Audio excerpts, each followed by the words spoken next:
Assalamu alaikum, welcome back to BFA's On The Ball show for the final segment of what's been so far a brilliant show. We've had the Aberfeldy boys, we've had the Brick Lane boys on, and like I said, we still have our special guests on. We've got Dev and we've got Sufian on to talk about grassroots football and Asians in Asians in football, I guess. But what I want to do now is there's been a bit of an interesting article that came out last week by a guy called James Ducker in the Mail, I think it was, and I want to throw this question to Dev. There's a lot being written about in terms of grassroots football, but also concerns about young footballers. Now that seems to be the topic of today, and we've had Zidane, and one of the questions we had earlier from the gentleman who called in was why did he make the move to America? And I totally forgot, and I just really looked at this and I'm thinking, well, it makes sense why you would move to America looking at some of these figures. I'm just going to throw them out there, have a listen to them, and then tell me your thoughts on them. 76% of scholars, when I say scholars, kids that have got scholarships from the age of 16, when you get pro contracts with clubs, you get a scholarship, and that means you're there or thereabouts, and that's your opportunity. You really have the opportunity. So 76% of scholars leaving Premiership clubs from their academies in 2013, 2014 were awarded pro deals with another English club. So that's not bad, 76%. Okay. Now these are the figures that really scare me right now. You've got 96% of them scholars, okay, that were signed at 16. They will never play again from the age of 18. That's 96. Won't play again from the age of 18. All right. The next stat: 98% of players signed as pro will not play again from the age of 21. Right? The article then went on to talk about the impact that's had on these kids thereafter. And a lot of them, it's depression, it's mental health issues, you know, and it's a massive topic. And again, I read another article yesterday on just the impact, and not just that, but nationally mental health is a major concern, but the age gap from where we just assume that it's an elderly thing, or it's something that happens as you move on through your years. It's actually becoming, the gap is coming down, and the mental health issues within football itself is massive, and these figures would kind of back that up. But in terms of your take from it as a sports journalist, and as a journalist, I guess, in general, but does that surprise you at all? It's astonishing, isn't it, really? And these are based on figures 2013, 2014, so it's very recent. I mean, it's horrifying, quite frankly. But then at the same time, it doesn't altogether surprise me when I look at the way football is at the moment, particularly in the top flight, in the Premier League, in the Championship. There's a lot of pressure. There's a lot of scrutiny on managers. Their results are demanded of them. You're only ever 4 or 5 games away from the sack in this business. Yeah, but what has that got to do with the academies? Now, we touched on, Sufian talked about the reasons as to there's different pressures in America, and there's the reasons why he left the UK, and Shaquille touched on the kind of what it takes to become a footballer here in the Arsenal academies, or forget about the Arsenal academies, the Division 1s and Division 2s. Surely that pressure shouldn't be burdened on the academies. Well, consequently, I don't feel that young players are trusted enough and given that opportunity and given the chance to cement their claim for a first team spot, particularly, like I said, in the top 2 divisions. Yes, I mean, it certainly is, like I said, it's alarming. You would like to see more youngsters getting a chance, irrespective of whether they're Asian, whether they're from Afro-Caribbean backgrounds or European or whatever. You want to see young English players given a chance. You look at the state of the England national team at the moment. They're not in great shape. Certainly, I think the women are better than the men. I mean, I do a lot of stuff on women's football, and I always make a point of saying that. But if more young players were given that opportunity, I'd certainly think the national team's fortunes would be in better shape as well. Okay, Sufian, now obviously this is something very close to your heart. You've had the question earlier as well, and you've made the big step to go to America. Hearing these figures, are you glad you've done that? Absolutely, and it's astonishing. But one of the things, the difference, what you find in between England and America, and it's unique in Zidane's case with getting the scholarship at Michael Johnson, they look at the body mechanics and they look at how your growth is, and they identify from a young age, are you going to get to that level? Are you going to become a pro? And they kind of can determine at a certain age, whether it's 17 or 16. You know, every different athlete's different. And they look at sports individual and sports specific, and if they think that if this individual is not going to become in Zidane's case, a footballer, what is the extra strategy? Can he stay in the game and become a physio? Can he become a coach? Can he become, stay within the game, a football analysis? Because your love for the game doesn't go, and that's the difference. Well, that's an unbelievable point, because that's something, obviously you've touched on it, but is that something maybe that's not happening within our own structure of the football tier and within the football clubs? That exit strategy, as Sufian just mentioned, what do they do if they fall? Do they have anything to fall back on? There is a limited emphasis on career development and building your skills. Certainly, Sufian and I have been to some really top academies in this country, and even at that level as well, there's a very strong emphasis on education and building life skills as well. Things like changing a car tyre. What do you do if you're a young footballer and your car breaks down? You know, they teach them how to cook for themselves, how to clean clothes, and all sorts of things. So there is an emphasis on life skills. Perhaps there could be more done. I think that is a valid argument.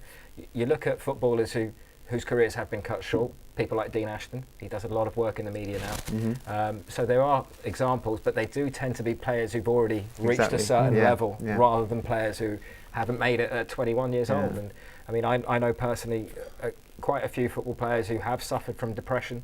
They're very open and they're very honest about it with me.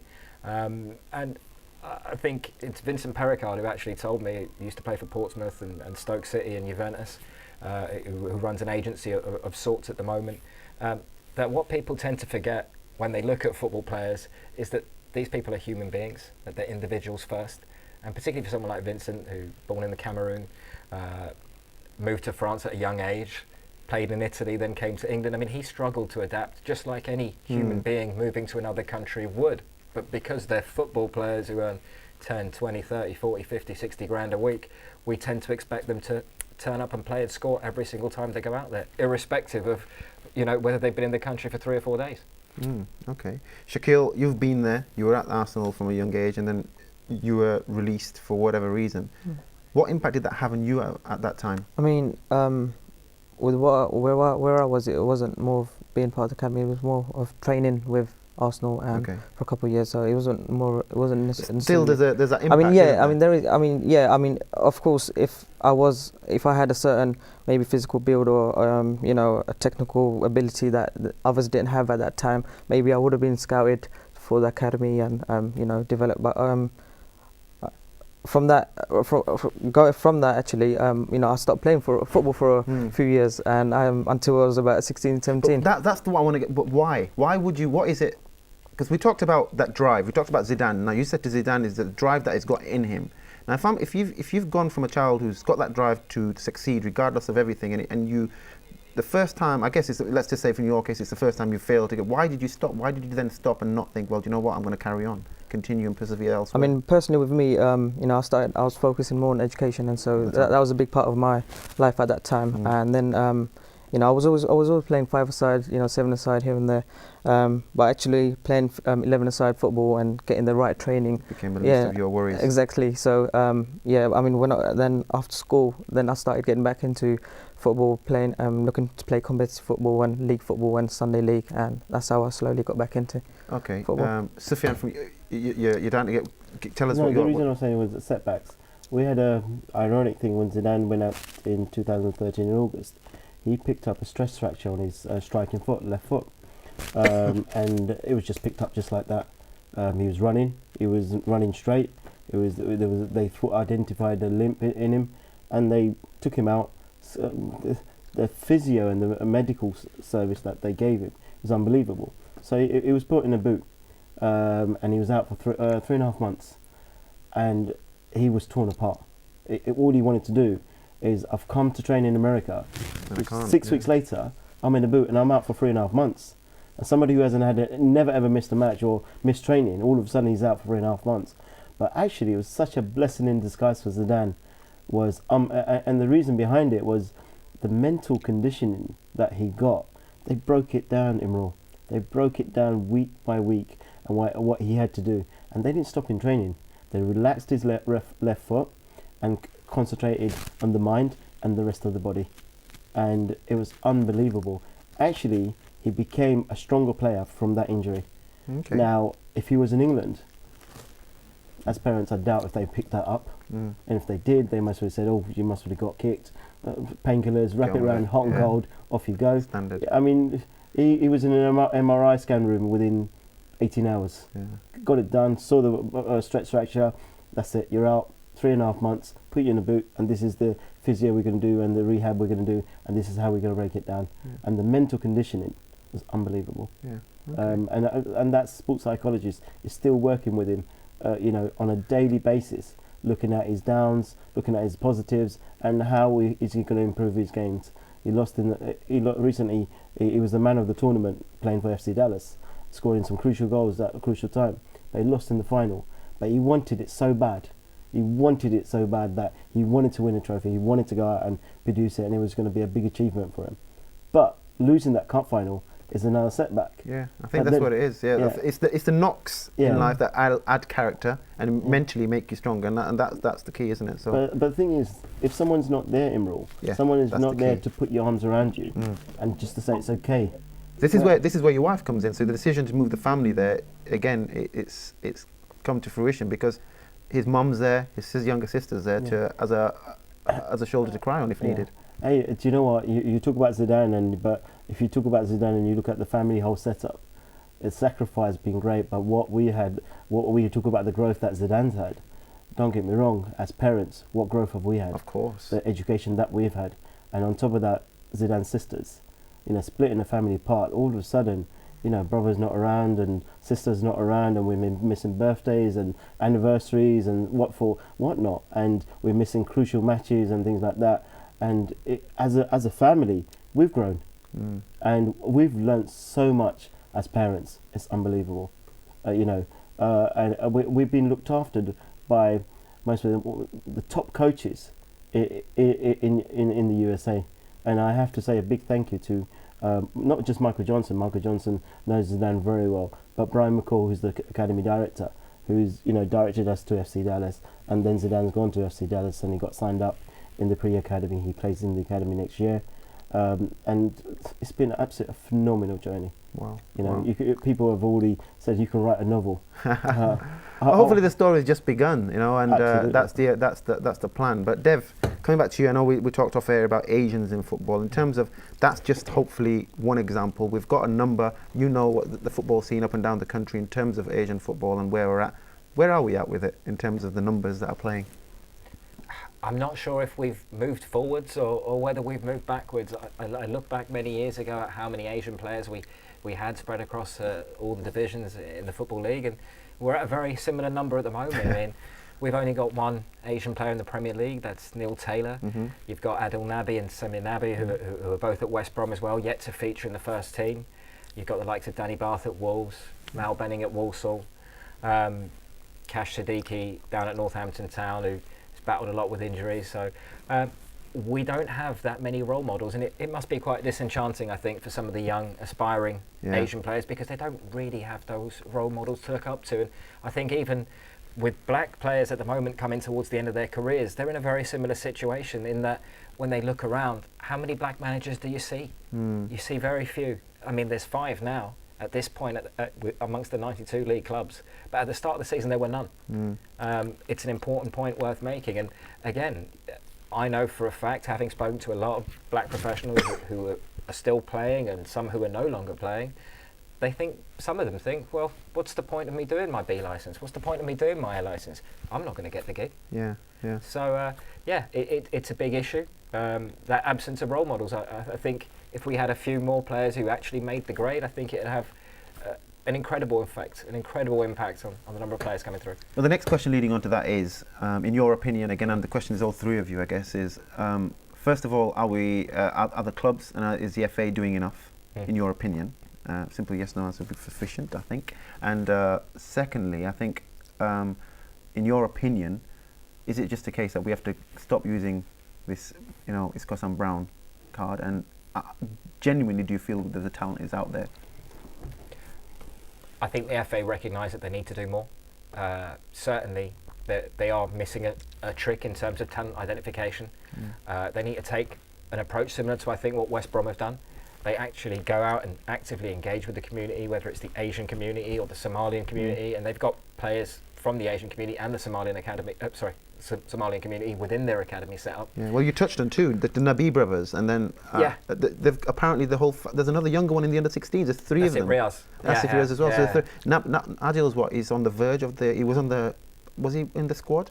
The League Yes, Cup game? he was for the Cup game, think, at the start of January. Ironically, which was one of Alan Irvine's last games in charge. I think he actually got the boot a couple of games after that. So we're nearly there. It's on the cusp. And this will be, from the Pakistani community and from the Birmingham community. He's a West Brom lad as well, isn't he? Of course, yeah. And the dad there, again, a similar story to Sufian. I think I was speaking to, Raf Ali. Yes, of course. Speaking to Raf the other day, and Raf was telling me the effort that their father puts in is just unbelievable. It's just another example of parental commitment, and we talk about it week in, week out. And Shaquille, obviously you see the tweets that I put out on my Facebook pages, but I've got problems getting parents to come and watch their game on a Sunday or on a Saturday, and it's the pitch is 3 miles away from their house. And yet they want their kids to become footballers, and they don't realise the amount of effort and time that you have to contribute as a parent. It's a big thing, I think, for the parents as well as the young aspiring up and coming emerging players themselves. You've got to have a different kind of hunger. You've got to have a different kind of focus.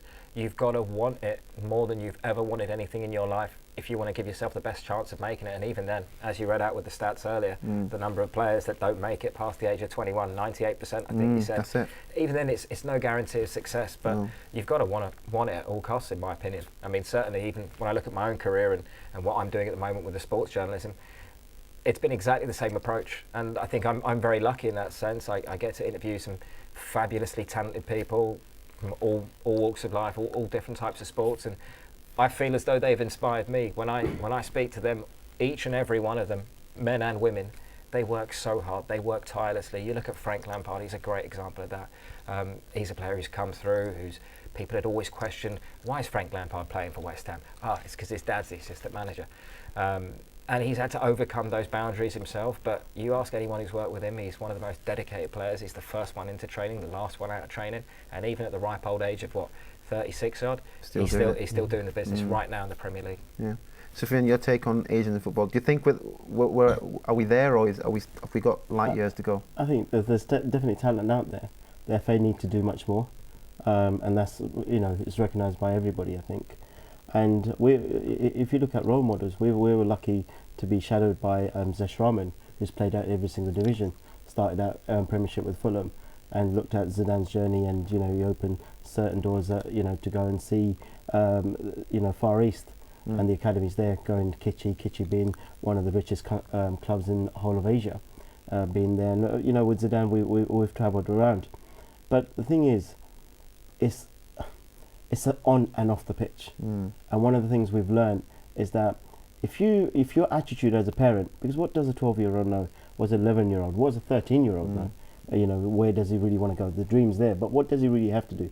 Does he really understand it? Does he really grasp it? Is his heart grafted all around? Because when it comes to 15, 16, he's going to have natural distractions in life.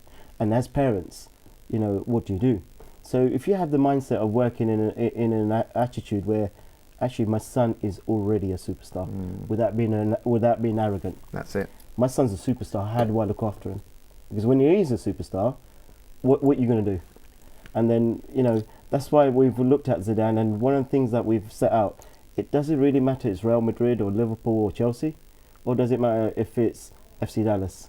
You still you thrive to be a professional footballer, and I think our aims are too high, and when we fall at the first hurdle, it hurts. It hurts, yeah. So live the dream, hopefully, and it doesn't matter regardless of what club it is. I think is the statement there. Hopefully, Shaquille, your final point in terms of it. You've seen it. You've been there. I know it's Tower Hamlets, but is the future bright for us? I mean, there's always that perception. There's always that perception that Asians were never going to make it. I mean, Kash Siddiqui from Northampton Town. I mean, we heard of a tournament that he was promoting as part of Northampton Football Club, and we thought, he's an Asian footballer. We'd never heard of him, and we'll enter it from London, and we ended up winning it a total shambles with your regular pundit Shua was missing today. But yeah, I mean, it was good to see Cash was there and he was promoting it, and hopefully stuff like this with more tournaments happening, hopefully one day there'll be a youngster he sees this poster of, and he's an aspiring footballer, and he turns up at these tournaments, gets scouted by these big football clubs. Northampton Town, they might be in League Two, but I mean, still a professional football club, isn't it? Yeah. Well, like Sufian said, I think we need to maybe lower our expectations and not dreaming of the big clubs, and just a step through the door is some kind of development, isn't it? Yeah. Okay, guys, we're out of time, unfortunately. Guys, it's been Shaquille. Thank you very much. Good luck with Brick Lane. I hope it goes your way next week. Dev, I'm going to have to get you back on the show some other time because it's really been insightful. Yeah, sure. Brilliant. Thank you very much. Really appreciate it. Sufian, unbelievable story. Keep up the great work that you're doing, and wish Zidane our best. Give him our regards. And like I said, we'll be keeping an eye out for him. If he's in the country, we'd love to have him on the show and get his take on it. That'd be nice. And so all the best for the future. Really, really appreciate you coming on the show today to share it. Thank you very much. Have you got any messages for anyone out there? Our parents out there, just if you got a dream, just give it 100% support. And just you got to make sure. One of the biggest things that we failed to do, the child's got to enjoy the journey. He's got to be happy, or she's got to be happy, and make sure if they have a smile on their face, they have a smile within their heart, the journey becomes that much easier. They got to enjoy it, because we apply too much pressure. Brilliant. Yeah, Thanks very much, Sufian. Appreciate that. Okay, guys, we're out of time, like I said, but in the interest of time, I will just mention a few other things. BFA obviously does have a number of other topics going on around Tower Hamlets. The academy still goes on. The academy boys played today. There was only, I think, the under 10s played. They drew their game, as did the under 13s who played in the East London and Essex Junior Red League. They drew with Clifford Rangers 2-2 today. That continues every Thursday down at Mile End Astro, 5:30 to 7 o'clock. Any children from the age of 6 through to 14, if you're interested, we've got 4 teams playing in the Essex Junior League. Please bring your nephews, your son, your daughters even, get them down and get them training. Qualified coaches, and it's good for them. If anything, they just get to make some new friends. Secondly, Sporting Bengal senior team, their next game is at home to Haringey Town on next Saturday, 24th, 3 o'clock kickoff. BFA Summer League registration, guys. Deadline is imminent, end of January. We've got the BFA AGM next Sunday. Make sure a member of your team or your club is present at the meeting. And also free girls session down at Swanley School. Please get yourself there, 5:30 to 7 o'clock. That's it, guys. We're out of time. Thank you very much. It's been really, really brilliant having the boys on the show. Really insightful. Good luck to everybody who's got games next week. If you haven't, we'll see you the following week. Until next week or the week after, depending. I've been Imran Ghazi. You've been watching BFA's On The Ball show. I'll see you in a couple of weeks' time. Take care and assalamu alaikum.